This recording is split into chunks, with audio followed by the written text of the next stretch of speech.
বনি বনি কি করছিস?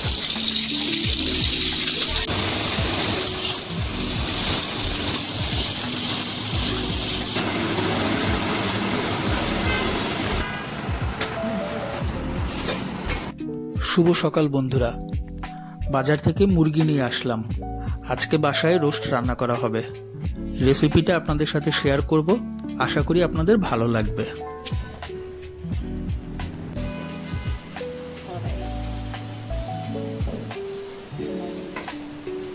মুরগির মাংসগুলো পরিষ্কার করে ধুয়ে নেওয়া হলো।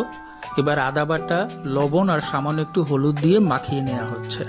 মাখানো হলে পরে মাংসগুলোকে ভেজে নেওয়া হবে।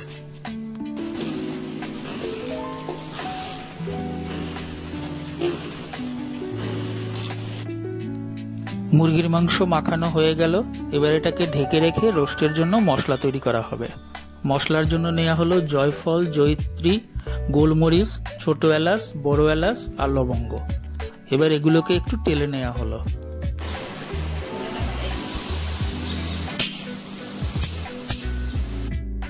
মশলাগুলোকে টেলে নেওয়া হয়ে গেল। এবার এগুলোকে শিলনোড়ায় বাটা হবে। আপনারা চাইলে রোস্টের প্যাকেট মশলাও ব্যবহার করতে পারেন, কিন্তু আমরা আজকে মশলাটা নিজেরা বানিয়ে নিলাম, সেটাই ব্যবহার করব।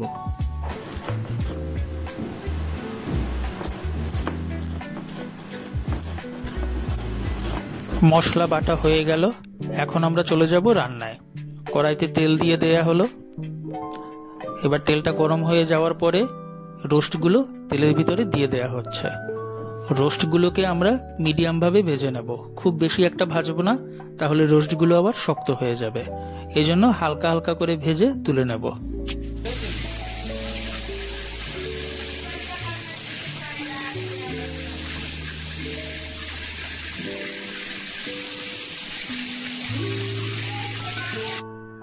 রোস্টগুলো সব ভাজা হয়ে গেছে। আপনারা দেখছেন যে রোস্টগুলো হালকা হালকা করে ভেজে নেওয়া হচ্ছে, শুধু একটু কালার আসার পরে তুলে নেওয়া হলো। আর এদিকে পেঁয়াজের বেরেস্তা বানানো হলো। বেরেস্তাটা তুলে নেওয়ার পরে এবার সেই বেরেস্তা ভাজার তেলের ভিতরই পেঁয়াজ কুচি আর রসুন কুচি দিয়ে দেওয়া হলো।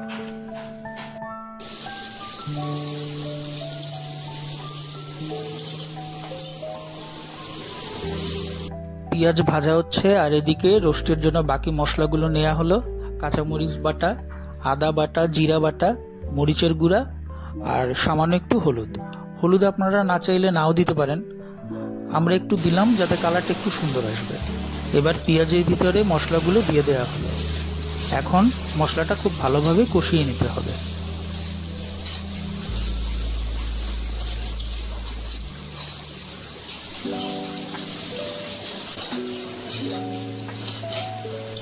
মশলাগুলো খুব ভালোভাবে কষানো হয়ে গেল।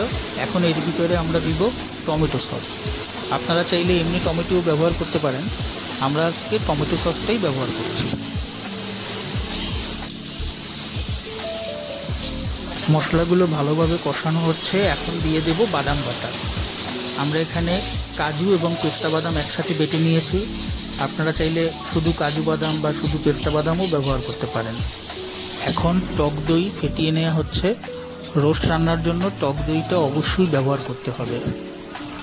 টক দইটা খুব ভালোভাবে ফেটানো হয়ে গেল। এখন আমরা মশলার ভিতরে টক দইটাও দিয়ে দিব এবং টক দইটা দেওয়ার পরে ঘন ঘন মশলাটা নাড়তে হবে, যাতে টক দইটা ভালোভাবে মশলার সাথে মিশে যায়।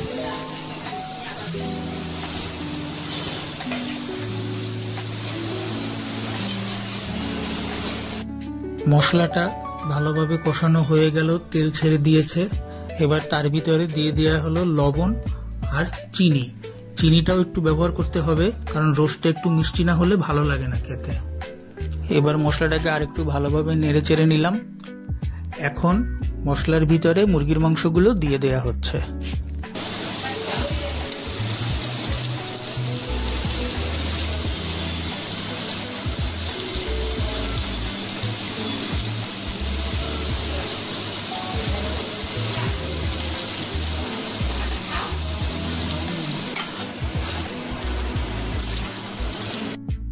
এখন মাংসগুলো খুব ভালোভাবে নেড়েচেড়ে মশলার সাথে মাখিয়ে নিতে হবে, যাতে মাংসের মধ্যে মশলাগুলো খুব ভালোভাবে ঢুকে।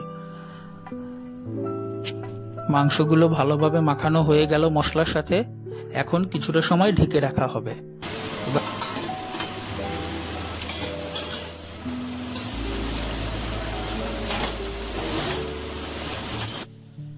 মাংস কষানো হয়ে গেছে। এখন এর ভিতরে দেয়া হবে দুধ এবং গরম জল। দুধ আর গরম জল দিয়ে মাংসটাকে আবার একটু ভালোভাবে নাড়াচাড়া করে দিতে হবে।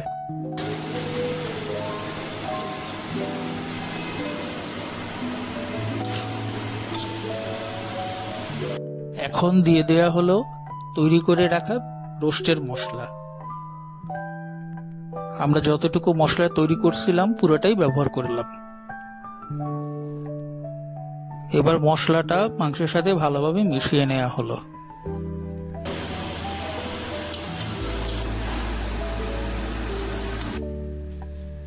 এবার উপর থেকে কয়েকটা কাঁচামরিচ দিয়ে দেওয়া হলো। রোস্টে খুব বেশি একটা ঝাল হলে ভালো লাগে না, তাই মরিচটা কমই ব্যবহার করা হলো। আর কয়েকটা দারচিনি দিয়ে দেওয়া হলো। দারচিনিটা চাইলে আপনারা শুরুতেও দিতে পারেন কষানোর সময়, আবার পরে দিলেও চলে। আমরা পরে দিলাম। আর যেহেতু আমাদের রোস্ট এখন হয়ে গেছে, তাই একটু ঘি ছড়িয়ে দিলাম।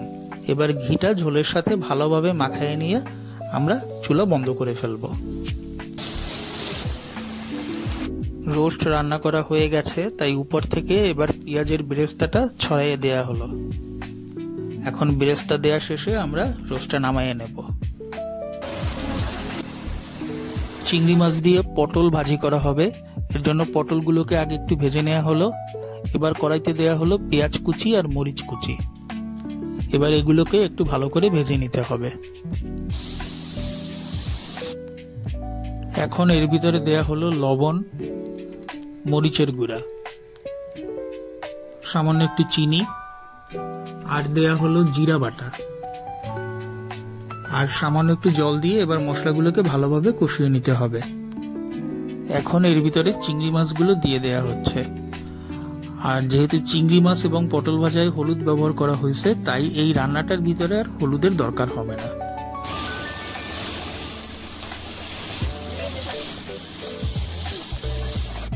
চিংড়ি মাছ মশলার সাথে ভালোভাবে কষানো হয়ে গেল। এখন এর ভিতরে দিয়ে দেয়া হলো ভেজে রাখা পটলগুলো। এবার পটল সহ এটাকে আবার একটু সময় কষিয়ে নিতে হবে। ঝোলের জন্য জল দিয়ে দেয়া হলো। অল্প একটু সময়ের মধ্যে আমাদের পটল ভাজি হয়ে যাবে।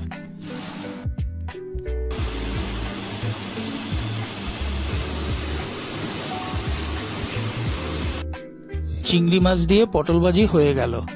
এখন আমরা খেতে বসবো।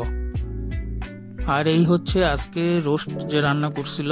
দেখতে তো অনেক সুন্দর হয়েছে, আশা করি খেতেও ভালো হবে। তো আমরা বসে পড়লাম খাওয়ার জন্য। প্রথমে খাবো পোলাও দিয়ে পটল ভাজি। সবাই একসাথে বসলাম, তো এখন খাওয়া দাওয়া করবো।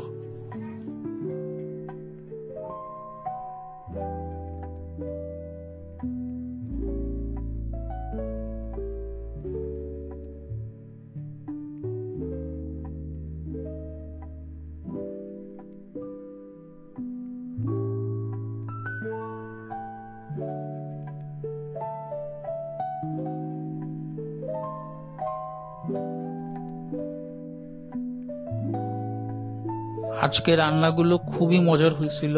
প্রত্যেকটা আইটেমই খুব ভালো লাগছে খেতে।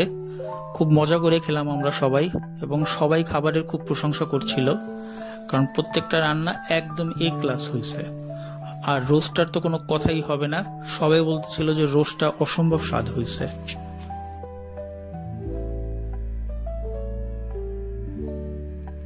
তো এই ছিল আমাদের আজকের ভিডিও। আজকে আমাদের রোস্ট রান্না করা আর চিংড়ি মাছ দিয়ে পটল ভাজি করা হয়েছিল, এই রেসিপিটা আপনাদের সাথে শেয়ার করলাম। আশা করি আপনাদের ভিডিওটি ভালো লাগবে। আর যদি ভিডিওটি ভালো লাগে অবশ্যই আমাদের চ্যানেলটিতে সাবস্ক্রাইব করবেন, লাইক করবেন, শেয়ার করবেন আপনার বন্ধুদের সাথে। আর আপনাদের মতামত আমাদেরকে কমেন্টে জানাবেন। ধন্যবাদ।